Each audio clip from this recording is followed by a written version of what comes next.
유엔 산하 기관인 SDSN이라고 하는 그 단체에서 2015년에 세계 행복 보고서를 발간했습니다.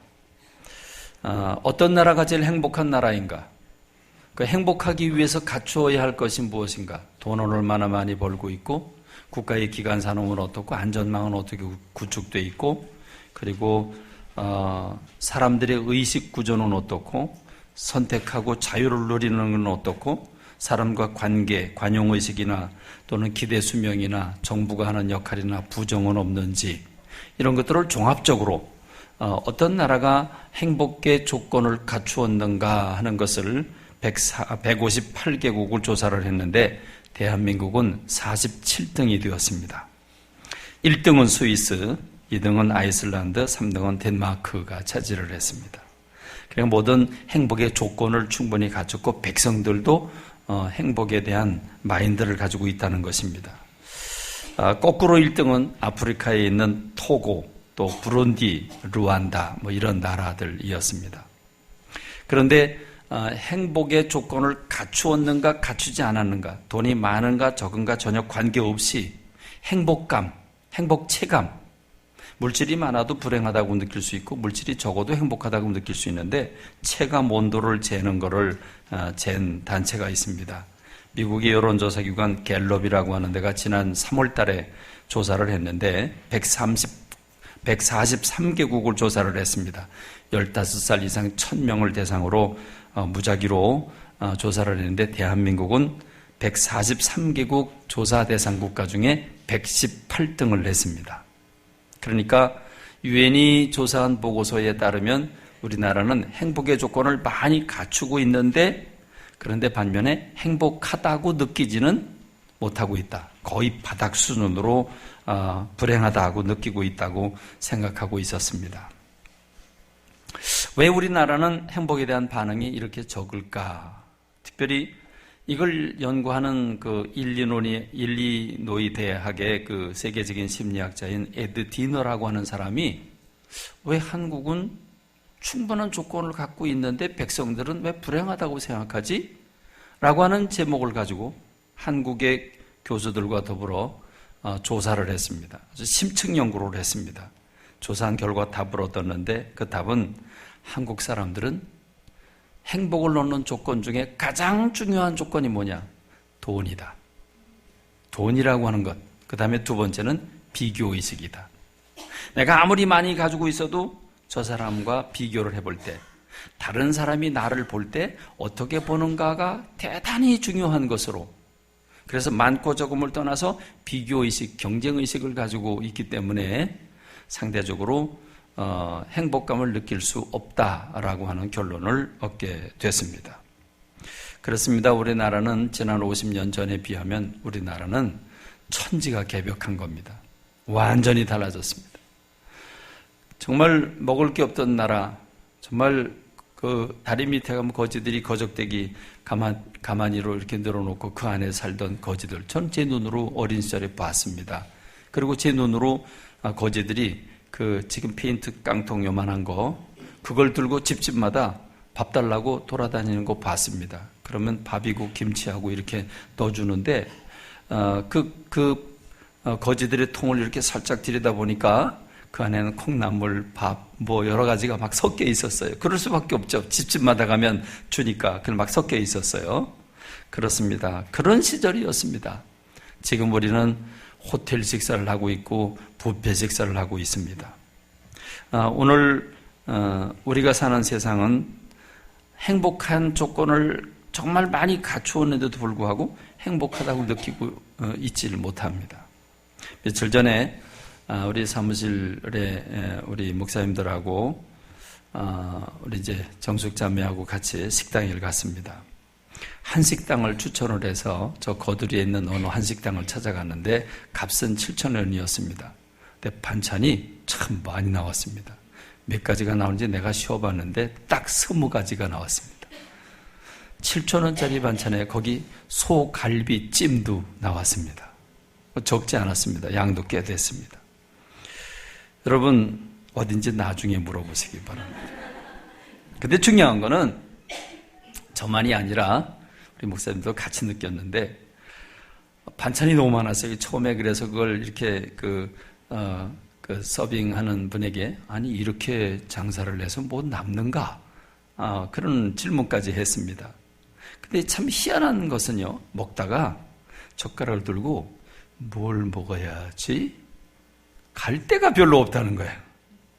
이 말이 먹을 게 너무 많아서 뭘 먹었으면 좋겠는가가 아니고 반찬은 20가지인데 막상 먹어볼 게 별로 없어요. 그래서 느끼는 게 이 집은 한 번, 두 번 오면 또 못 오겠구나. 이런 생각을 하면서 내가 지금 무슨 생각하지? 이런 생각을 했습니다. 어제는 결혼식 집에 갔는데 제 막내 여동생 딸이 결혼을 해서 청주를 다녀왔는데 역시 거기도 뷔페 식당이죠. 그러니까 결혼식을 마치고 뷔페 식당을 갔는데 메뉴가 몇 가지쯤 될까? 제가 쉬어보지 못했어요. 너무 많아서. 한 100가지는 될 것 같아요. 여러분 뷔페 식당 그렇지 않습니까? 결혼식 뷔페 식당이. 왜냐하면 한식 반찬만 해도 벌써 한 20가지 되고 거기다 초밥도 종류별로 있죠. 거기다 고기 종류, 야채 종류, 떡 종류만 해도 여러 가지고 튀김이고 고기고 디저트 종류만 해도 여러 종류고. 그러니까 이게 7, 80가지는 넘는 것 같아요. 근데요, 집사람하고 성희하고 앉아서 먹으면서 이 얘기를 나눴어요. 이 식당은 잘 못한다. 맛이 별로 없다. 아니 메뉴가 몇 가지인데 제가 그 얘기를 하면서 또 생각을 했습니다. 내가 지금 뭔 생각을 하고 있지? 이게 행복에 겨워하고 있구나. 저희 어머님 시절에는 하루색 이 밥 먹는 문제만 해결되면 더 이상 바랄 게 없다. 그러니까 그게 최고 행복의 조건이었습니다. 여러분, 우리가 김유정 문학촌에 갔는데 김유정이 써놓은 소설들을 쭉 읽어보고 들어보면서 김유정은 아주 처절하게 그 당시 신남, 그 당시 신례마을이 얼마나 가난하고 가난에 찌들었고 그럼에도 불구하고 해결할 길이 없는, 그래서 아주 통탄해하는 그런 글을 읽으면서 가슴이 아주 찐했습니다. 그랬는데 지금 그 신례마을은 어떻게 변했습니까? 지금 우리가 사는 세상 어떻게 변했습니까? 이렇게 우리는 호텔에 살고 있고 이렇게 우리는 뷔페 음식을 먹고 있는데도 불구하고 먹을 게 별로 없다, 맛이 없다, 이 짓하고 있는 게 우리들입니다. 그러니까 돈과 행복의 관계는 별로 없는 것 같습니다. 김유정 소설과 지금 우리의 삶을 봐도 그렇고요. 지금 신례마을에 살고 있는, 신남에 살고 있는 그분들 하나하나 조사를 해서 지금 행복한가 물어보면 나는 행복하고 만족하다, 이런 대답이 나올까요? 별로 안 나올 것 같습니다. 다 만나는 사람마다 죽겠다고 그러고 만나는 사람마다 못 살겠다고 그러지 나는 행복하다고 하는 대한민국 사람을 별로 못 만납니다. 그렇습니다. 연세대학에서 사회학과 어느 교수가 2010년도에 조사한 건데 서울 시민의 행복도를 조사했습니다. 10,000명을 만나 설문조사를 했습니다. 10,000명. 근데 서울 시민의 40.6%가 행복하기 위해서 가장 필요한 게 뭐냐? 돈이라고 대답을 했고, 얼만큼 필요한가? 그랬더니 평균치가 21억 원이 있어야 된다라고 대답을 했습니다. 21억 원. 그런데요, 아까 소개한 그 미국의 심리학 교수 에드 디너라고 하는 사람이, 그러냐? 돈이 정말 그렇게 중요할까? 그래서 미국에서 제일 잘 사는 100대 부자 49명을 만났습니다. 49명을 만나가지고 한 사람 한 사람 물어봤어요. 인터뷰를 했어요. 행복의 첫째 조건은 뭐겠습니까? 두 번째 조건은 뭡니까? 이렇게 물었는데 첫째 조건은 사랑이다, 친구다, 그리고 좋은 가족이다. 두 번째 조건은 성취감이다. 세 번째 행복의 조건은 자존감이다. 제가 그 글을 읽으면서 그거야 부자들이니까, 돈은 있으니까 돈 얘기는 안 했지. 그렇죠? 돈은 넘치니까, 미국의 100대 부자야 평생 먹어도 다 못 쓸 텐데, 그런 부자가 돈이 필요하다 그 얘기 했겠어요? 그 얘기는 안 했겠지. 그러나 그럼에도 불구하고 나는 돈이 있기 때문에 행복하다라고 생각은 하지 아니하고, 첫 번째 행복한 게 뭐냐? 돈 안 들어가는 사랑, 친구, 가족. 돈 안 들어가는 성취감, 자존감, 이게 행복의 절대 조건이다. 그럼 여러분, 우리가 돈을 꼭 벌어봐야 그 다음에 행복의 조건이 사랑이었더라, 이렇게 경험을 해봐야만 되겠습니까? 이미 가진 사람이 하는 대답을 우린 귀담아 들으면 되는 줄로 믿습니다. 반면에 1인당 국민소득 2,900불, 우린 2만 불이 넘는데 2,900불, 바로 부탄이라고 하는 나라, 행복 체감 온도는 세계에서 1등으로 제일 행복하다고 생각하고 있습니다. 그러니까 물질이 많아야만 행복한 건 아니라고 하는 결론을 우리가 얻게 되는 줄로 믿습니다. 그렇습니다. 여러분, 세상 사람들은 지금까지 수많은 질문을 했어요. 어떻게 하면 행복한 거지? 어떻게 하면 행복한 거지? 무엇을 해야 행복하지? 행복이란 무엇이지? 이 행복이라고 하는 화두를 놓고 철학자들이, 경제학자들이 또는 사람들이 엄청나게 많은 질문을 했습니다. 여러분, 그렇습니다. 철학 그러면 우리는 어마어마하게 아주 고리타분하거나 딱딱하거나 그런 거라고 생각하지만, 그들이 전문 용어를 그렇게 써서 그렇지 핵심으로 따져 내려가면 결국은 행복을 물은 겁니다. 아리스토텔레스라고 하는 책을, 그 사람의 책을 읽어보면 딱딱해서 못 읽겠어요. 형이상학 등등 여러 가지 책들을 보면 너무 딱딱해요. 어려워요. 그런데요, 아주 쉽게 표현하면 아리스토텔레스는 이걸 물었습니다. 최선의 삶이란 어떤 것일까? 최선의 삶이란 무엇일까?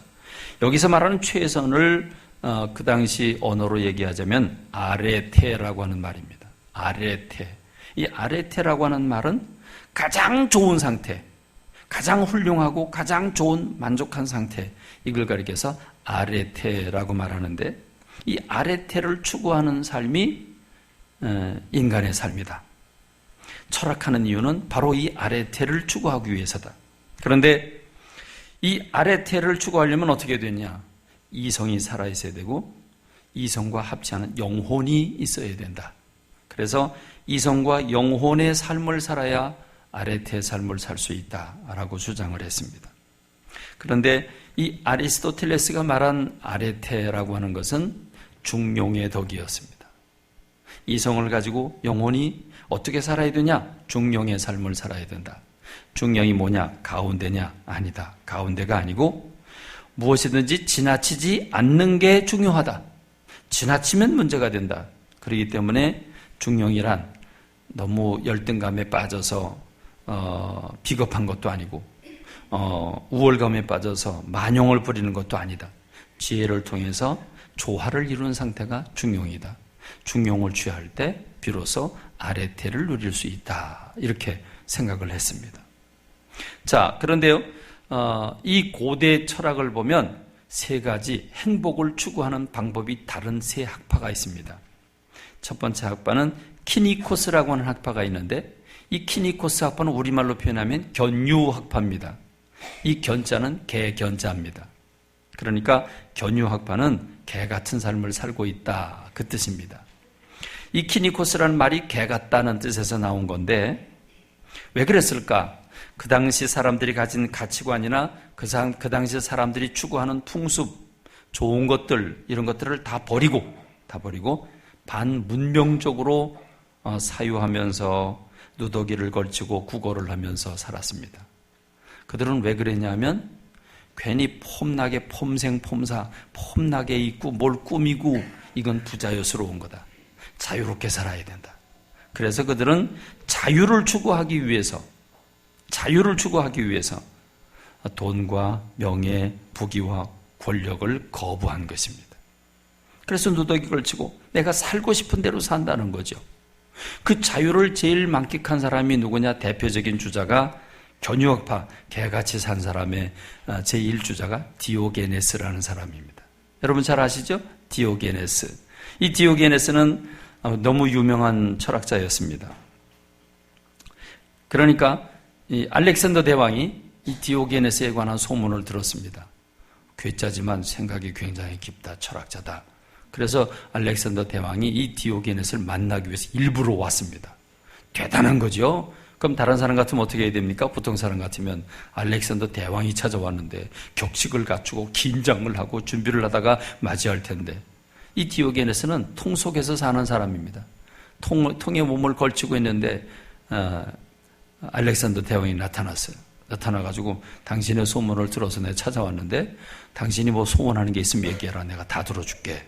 그랬더니 대왕이요, 내 햇빛을 가리지 말아달라고 딱 한마디만 합니다. 그럼 이게 별 해괴망측한 얘기죠. 내 햇빛을 가리지 말아달라. 자리 좀 비켜달라 그 말이죠. 여러분, 이 말은 철학적인 의미가 담겨 있습니다.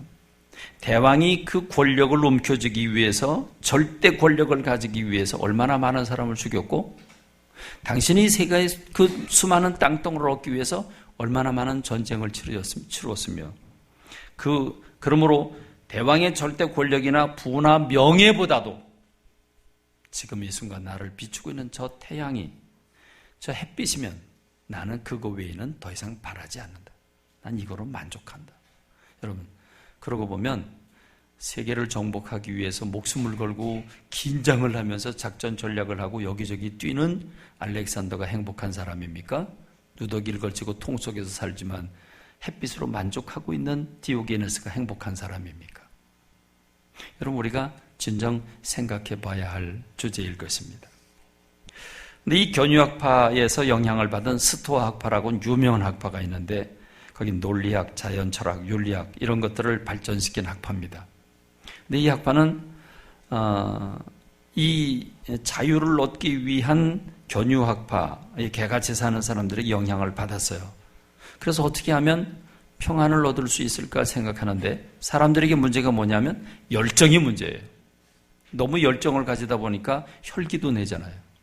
열정이 있으니까 막 시도를 하다가 욕심을 내잖아요. 그 무너지고, 그리고 분노, 불안, 격정, 이런 게 참 좋은 것 같은데 그게 사람을 불행하게 만드는 요소라고 생각을 했습니다. 그래서 흔들리지 않는 평정을 유지하는 부동의 마음이 행복의 조건이다. 그러기 위해선 가진 걸 버려야 된다. 그래서 무욕의 삶, 금욕의 삶을 선택하는 게 스토아 학파입니다. 그런데 세 번째 학파는 전혀 다릅니다. 에피쿠로스라고 하는 학파인데, 이 에피큐어라는 말의 근원은 식도락가, 미식가라고 하는 뜻을 가지고 있습니다. 그러니까 이 사람들이 가장 중요하게 여기는 단어는 쾌락입니다. 그러면서 이 에피쿠로스 학파는 이렇게 얘기를 합니다. 철학을 연구하건 윤리를 연구하건 권력을 움켜쥐건 쾌락, 즉 즐겁지 않다면 그 권력이 뭐 하는 거며 그 철학이 뭐 하는 거냐? 즐거워야 된다? 쾌락이 있어야 된다? 오직 쾌락만이 가장 중요한 거다. 가만히 따지고 보면 그렇지 않나요? 돈을 벌겠다는 이유는 뭐예요? 즐거움을 얻으려고 그러는 거잖아요. 그렇지 않아요? 여러분, 우리가 모든 목적을 가만히 보면 즐거우려고 그래요. 여러분, 슬프려고 살아요? 아니잖아요. 이 에피쿠로스 학파는 즐거움을 얻는 것이 최대의 관건이었습니다. 그런데 이들이 고민한 게 뭔지 아십니까? 맛있는 거 먹는 것도 한순간이고 짜릿한 것도 한순간이에요. 어떻게 하면 이 쾌락을 계속 유지할 수 있을까? 잠시 쾌락을 누렸다가 다시 고통에 빠지는 건 의미가 없다. 어떻게 하면 쾌락을 계속 유지할 수 있을까? 여러분, 굉장한 걸 이 사람들이 연구를 했어요. 그리고 발견한 게 뭔지 아십니까? 의외로 대단한 게 아니에요. 그건 뭐냐? 무엇이든지 지나치면 불행해지더라. 간단해요, 그렇죠? 음식도 맛있는 거 먹을 땐 행복한데 그걸 넘어서서 많이 먹으면 과식하면 병이 돼요. 운동도 참 좋은데 등산 좋다고 맨날 미치도록 등산하다가 무릎 다 망가뜨려요. 그렇죠? 운동하다 죽은 사람도 있어요. 그러니까 모든 게 적당해야 돼요. 이게 지나치면 문제가 돼요. 그러니까 이 에피쿠로스 학파는 쾌락을 유지하려고 한다면, 지속하려면 절제가 따라야 된다. 절제가 따르지 않고는 행복할 수 없다. 그래서 조절을 통해서 몸과 마음을 평정시켜야 행복은 지속될 수 있다라는 결론을 얻습니다. 그래서 이들도 금욕주의는 아니지만 쾌락을 목표로 하지만 쾌락을 유지하기 위해서 절제를 선택하는 삶을 살게 됩니다. 그러니까 여러분, 이 고대에 있는 철학자들만 우리가 세 학파를 연구해 살펴드렸는데, 지금까지 수천 년 동안 사람들은 끊임없이 물은 게 뭐냐? 어떻게 하면 행복할 수 있을까? 이걸 물었어요. 근데 철학자들이 가만히 연구를 해보니까 제일 큰 문제거리가 있는데 죽음이에요. 죽음의 문제만큼은 해결할 방법이 없어요. 죽음, 아무리 만나는 걸 먹다가도, 아무리 즐거운 일이 있다가도 죽음을 맞닥뜨리게 되면 꼼짝달싹 못해요. 그래서 에피쿠로스 학파도 그렇고 다른 모든 철학자, 시대를 뛰어넘어서 모든 철학자들이 죽음의 문제를 가지고 씨름을 합니다. 그러면서 거의 대부분의 학자들은 결론을 내립니다. 죽음은 끝이다. 죽음으로 끝나는 거다. 끝나는 건데 왜 고민하냐? 잘 살다가 끝나면 되는 거지. 그래서 철학자들은 죽음은 끝이라고 하는 결론을 내리게 됩니다. 거의 대부분의 학자들이 그렇습니다. 그런데 여러분, 그 철학자들의 말을 받아들이긴 공허해요. 죽음은 끝이긴 한데 두렵잖아요. 끝나는 게 아쉽잖아요. 억울하잖아요. 그러니까 그 문제를 풀지는 못해요. 그렇게 답은 내리지만 시원하게 받아들이는 사람이 없어요. 그런데 그걸 해결한 사람이 누굽니까? 니체라고 하는 사람입니다. 니체라고 하는 사람은 이 죽음의 문제를 가지고 고민하다가 결국 인생이 한 번 살다가 끝나는 것으로 끝나지 않을 것이다 라고 하는 결론을 얻습니다. 그래서 이 니체라고 하는 사람은 이 디오니소스라고 하는 사람의 영향을 참 많이 받게 되는데, 그는 인생이 죽음으로 끝나는 게 아니고 죽음은 더 나은 세상을 맞이할 수 있는 좋은 재료가 된다. 그래서 주사위 놀이를 생각하게 되는 겁니다. 여러분, 주사위 놀이는 주사위를 던짐으로써 1개부터 6개 사이에 숫자가 나오게 되는데 몇 개가 나오느냐. 내가 이번 순서에 하나가 필요할 수도 있고 6개가 필요할 수도 있는데 한 번 딱 던지고 끝나는 게 아니라 다음 내 순서가 되면 내가 이걸 던지게 되는데, 던질 때 어떤 마음을 갖습니까? 주사위를 던질 때, 주사위 게임을 할 때, 주사위를 던질 때 어떤 느낌을 갖죠? 조바심이 나기도 하고, 조바심이 나기도 해요. 또 어떤 마음? 기대감이 있죠. 기대감. 그렇습니다. 내가 6개가 나오기를 원하는 기대하는 마음, 간절한 마음이죠. 그 6개가 나왔을 때 말할 수 없는 기쁨이 있죠. 그렇습니다. 기대감이 있다. 그러니까 인생은 지금 내가 고달프다고 해서 괴로워할 필요가 없다. 두 번째 던질 때 더 좋은 게 나올 수도 있으니까. 그러니까 우리는 인생을 어떻게 맞아들여야 되는가? 기대감 속에서 긍정의 삶을 가져야 된다. 긍정해야 된다. 사람은 죽음으로 끝나지 않는다. 우린 죽음 후에 더 나은 삶이 우리에게 주어질 수 있다. 결국 영혼회로의 회귀라고 하는 윤회라고 하는 사실을 그가 받아들이죠. 그래서 그는 인생을 즐겨라. 지금 주어진 인생 괴로워 아파하지 말고 즐겨라. 디오니소스가 가진 생각을 물려받아서 그는 인생을 즐겨야 된다. 그래서 쾌락을 가장 소중한 것으로 여긴 것이 니체라고 하는 사람인데, 철학의 사조, 여러분에게 이미 지난주에 말씀드렸죠. 원시 시대에는 뭘 추구했습니까? 원시 시대에는 자연을 숭배했죠. 그래서 토테미즘 같은 게 있었고 샤머니즘이 있고 또 신화를 만들어냈습니다. 그러나 고대에 들어오면서 철학자들이 지혜를 가지고 사유하면서 우리가 사는 더 나은 세상이 있을 거라고는 기대감을 갖게 되죠. 그러면서 예수 그리스도가 이 땅에 오시고 중세를 맞이하면서 하나님의 뜻대로 사는 게 행복하다라고 생각을 하죠. 그래서 하나님 중심, 하나님의 뜻을 추구합니다. 그러나 교회가 타락하면서 종교개혁이 일어나고 르네상스가 일어나면서 하나님을 거부하게 되고 이성을 소중히 여기고 이성이 완벽하다고 생각하면서 이성이 만들어낸 과학이 세상을 행복한 것으로, 행복한 세상을 만들 것이라고 기대를 걸죠. 그런데 그 과학으로 만들어 놓은 무기를 가지고 사람이 사람을 죽이는데, 전 인류가 덤벼들어서 사람을 죽였는데 그 숫자가 1억이라고 하는 1억 가까운 사람의 숫자를 죽이게 되고, 그러면서 이성도 거부하게 됐다고 그랬죠. 하나님도 거부했고 이성도 거부합니다. 그러자 미각, 예술, 문학 이런 감각이 가장 진실하다. 눈으로 보는 게 진실하고 입으로 들어가는 게 진실하고 내 손으로 만지는 것이 진실하다. 그래서 감각주의로 발전하는 게 현대를 넘어선 우리 시대라고 여러분과 말씀을 나누었습니다. 그러므로 이 니체의 사상과 철학의 사조가 딱 맞아들면서 오늘의 세계는 감각을 즐겨라. 육체의 감각을 즐겨라. 이것이 세상 사는 삶의 방법이다. 라고 하는 결론을 얻게 되는 것이 오늘 세상에 행복을 추구하는 행복의 비결.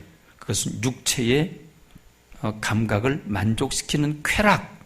이것이 오늘 우리가 사는 세상의 화두가 되어 있습니다. 그래서 그것을 얻는 방법이 무엇입니까? 오감을 만족시켜주는 것. 오감을 만족시켜주는 것. 그래서 3S라고 그러죠. 정부는 3S 정책을 펼칩니다.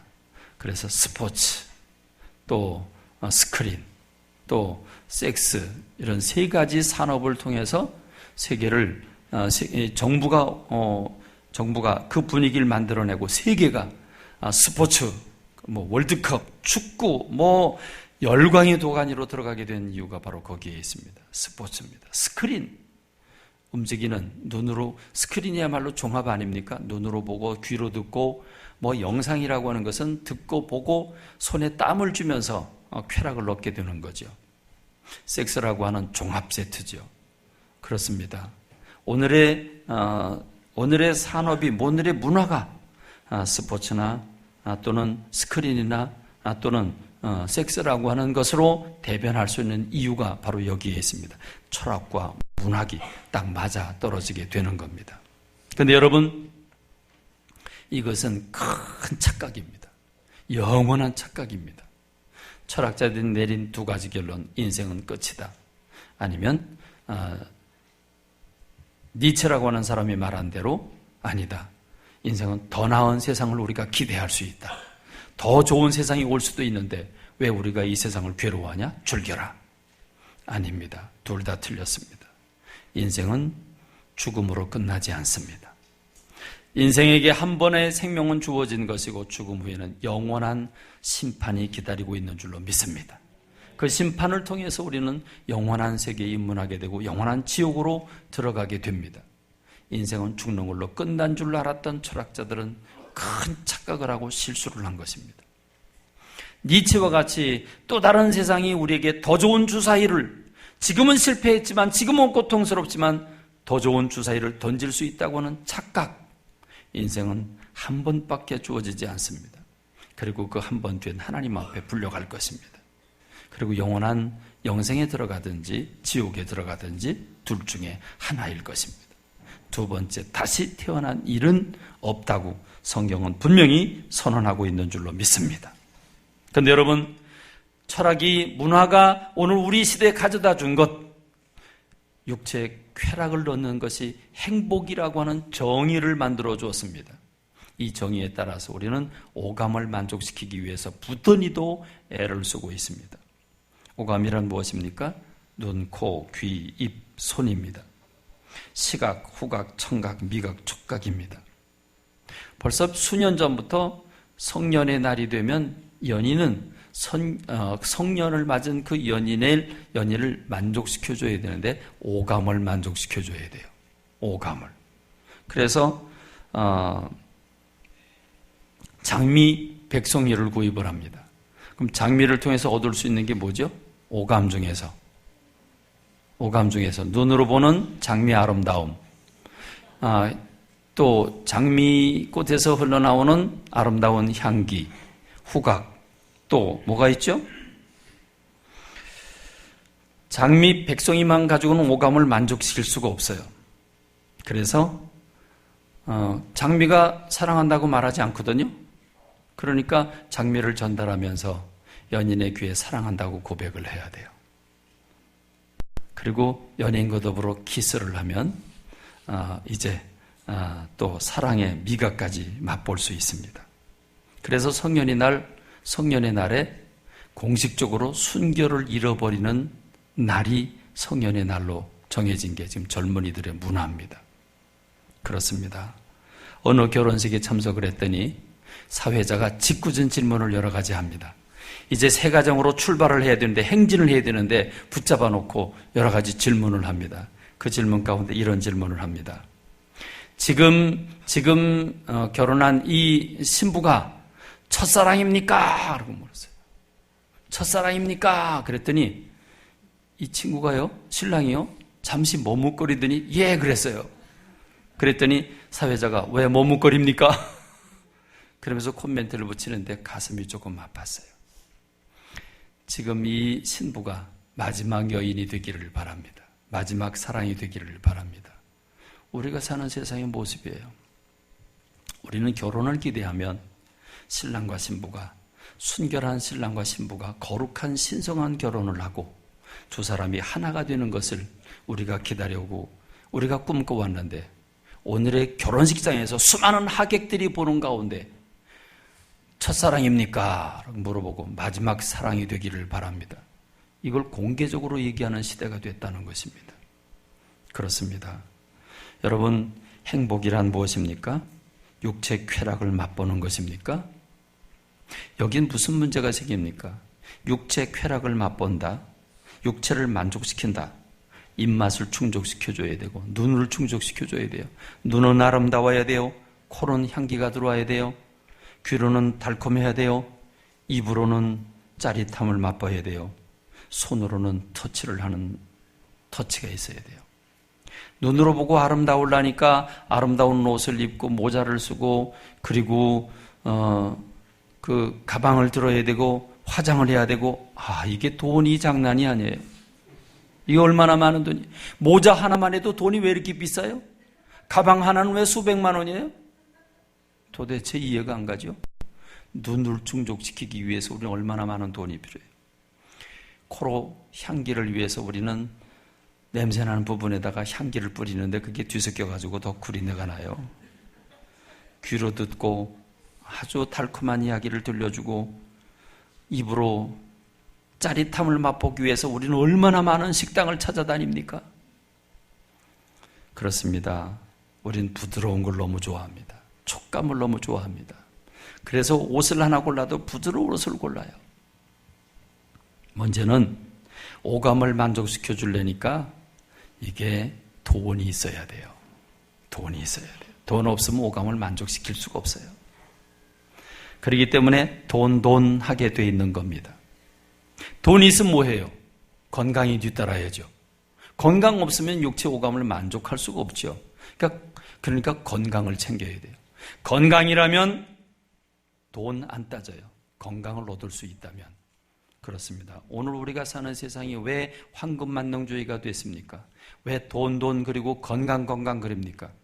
육체의 쾌감을, 육체의 만족을, 감각을 만족시켜 주려니까 돈이 있어야 되고 건강이 있어야 되는 겁니다. 자, 그러면 돈이 있다고 치십시다. 거의 대부분 없지만 돈이 있다고 치십시다. 건강하다고 치십시다. 뭐하고 놀아야 육체가 만족하죠? 뭐하고 놀아야 돼요? 그래서 조금 전에 말씀드린 대로 스포츠라든지 스크린이라든지 이런 성적인 타락된 문화가 오게 된 동기가 바로 거기에 있습니다. 대통령인데 스캔들이 생깁니다. 부적절한 관계가 있습니다. 유명한 변호사와 미스코리아 출신의 스캔들이 연일 방송에 타고 있습니다. 묻지마 관광을 합니다. 여러분, 등산로에 플랜카드 하나가 그 입구에 커다란 게 하나 붙었는데 뭐라고 붙었는지 아십니까? 제가 화면에 띄워드린다는데 좀 준비를 못했어요. 제가 카톡으로 보내줄 수 있습니다. 거기 뭐라고 써 있냐면, 국립공원 내 짝퉁 부부 등산 위장 섹스 금지. 여러분, 이런 플랜카드가 걸려 있어요. 등산로 입구에. 그 밑에 조그만 글씨로 공원 내 섹스 시 관련법에 의거 처벌됩니다. 여러분, 이게 무슨 산행을 하는 사람들이 이게 무슨 짓입니까? 그렇습니다. 등산하면서 차로다, 대형 차로다가 사람들을 모집을 해서 가는데 올라가는 일이 만만치 않죠. 헛걱거리고 뭘 잡아주고 잡아 끌고 그러다가 거기서 썸씽이 생겨서 이게 문제들이 생깁니다. 묻지마 관광이 생깁니다. 평범한 시민도 애인 한 명쯤은 있어야 바보가 아니라고 그럽니다. 그렇습니다. 오늘 우리가 사는 세상이 왜 이렇게 되었습니까? 잘못된 철학 때문이고 세상의 잘못된 문화 때문에 오늘 행복에 대한 잘못된 결론 때문에 이렇게 된 겁니다. 행복이 무엇이냐? 육체의 오감을 만족시켜주는 게 행복이다. 철학자도 거기에 이르렀고 예술도 거기에 이르렀고 문학도 여기에 초점을 맞추고 있기 때문에 오늘 우리가 사는 세상은 돈과 건강과 쾌락이라고 하는 이 주제가 맞아떨어지게 된 것입니다. 그런데 여러분, 놀랍게도 주님께서 재림하실 때 어떤 일이 생긴다고 합니까? 주님이 재림하실 때 노아의 때와 같고 그리고 소돔과 고모라의 때와 같을 것이라고 말씀합니다. 노아의 때는 어땠습니까? 하나님의 사람들이 사람의 딸들의 아름다움을 보고 자기들이 좋아하는 자로 아내를 삼았다. 그래서 육체가 되었다. 영적인 사람들이 하나님과의 관계를 끊어버리고 육체의 만족을 얻으려고 먹고 마시고 즐기는 삶을 살 때 하나님께서 노아시대 사람들을 진멸하고 심판하시게 된 줄로 믿습니다. 거기에 소돔과 고모라라고 하는 도시는 세계 수많은 도시들 가운데 특별히 하나님 유황비를 보내서 없애버려야 할 이유가 무엇이었습니까? 그들의 가장 대표적인 죄악은 동성애였습니다. 오늘의 서구 유럽이 선진 국가가 미국이 대통령들이 나서서 러시아의 대통령에게 압력을 넣었습니다. 동성애를 국회에서 통과시키십시오. 그걸 압력을 넣었습니다. 그런데 러시아 대통령이 거절했습니다. 우리는 절대로 허용 못한다. 오히려 공산 국가가 그걸 거절을 하고 그리고 서방 국가는 다 환영을 하고 받아들였습니다. 그렇습니다. 하나님이 특별히 세계 수많은 도시들 가운데 없애버려야 할 이유는 동성애 때문이었는데 지금 세계가 나서서 동성애를 적법이라고 말하고 있는 세상입니다. 그렇습니다.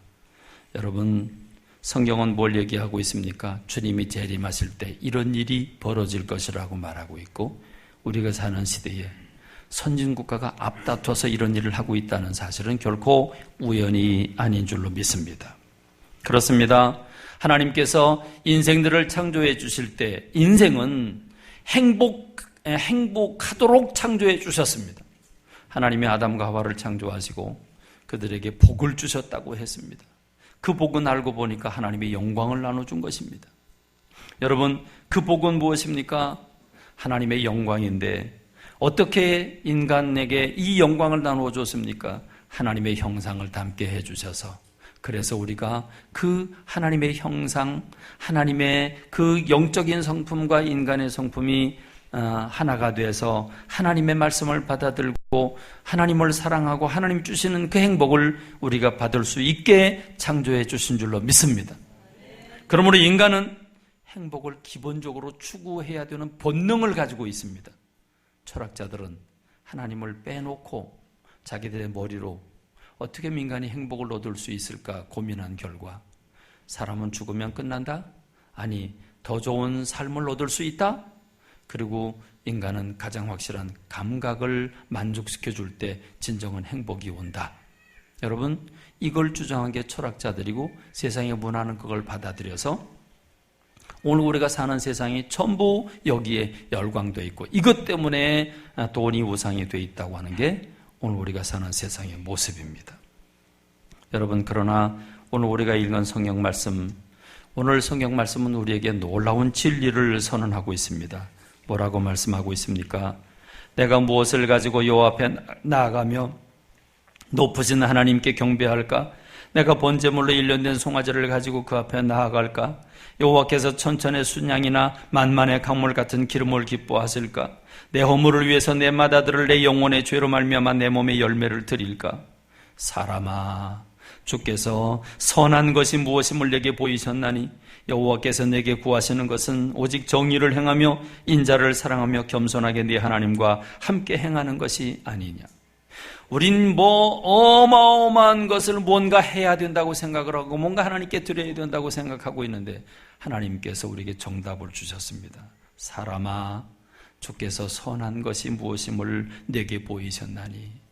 여기서 말하는 선한 것은 무엇입니까? 자, 설교 말씀을 잘 들었나 못 들었나 물어보겠습니다. 아리스토텔레스가 최선의 삶을 가리켜서 뭐라고 말했습니까? 한 번도 대답을 못해요? 아자로 시작합니다. 네? 그렇습니다. 아레테라고 그랬죠. 아레테.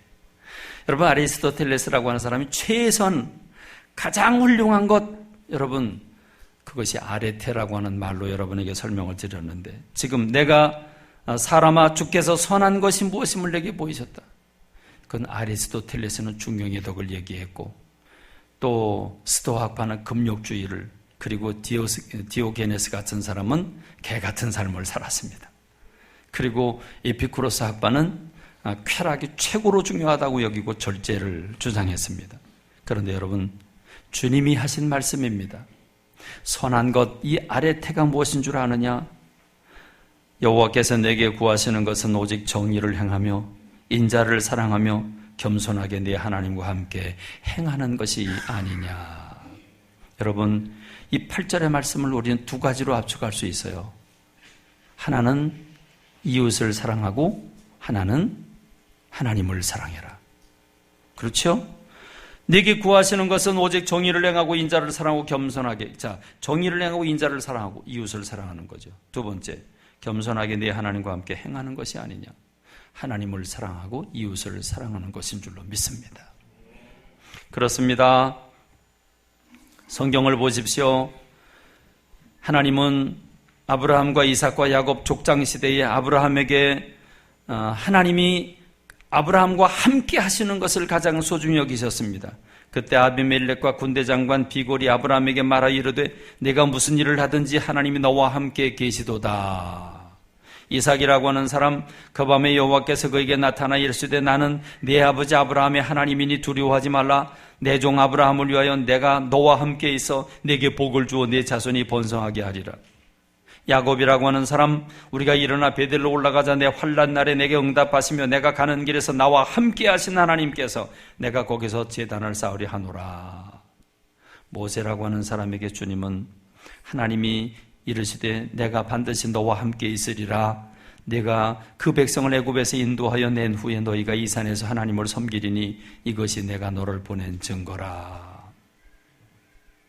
이스라엘 백성들이 금송아지를 만들어 놓고 하나님을 거부할 때 모세가 내려와서 그 돌판을 깨트리며 그들에게 징벌을 하고 하나님께 올라가서 기도를 드리는데 하나님 뭐라고 그러십니까? 내가 너희 백성들과 함께 가지 않겠다. 그러나 내가 약속을 했으니 가나안 복지까지는 데려보내주마. 데려보낸 주마. 그러나 내가 너희들과 함께 가지 않겠다. 그럴 때 모세가 뭐라고 그럽니까? 주께서 친히 가지 아니하시려거든 우리를 이곳에서 올려보내지 마옵소서.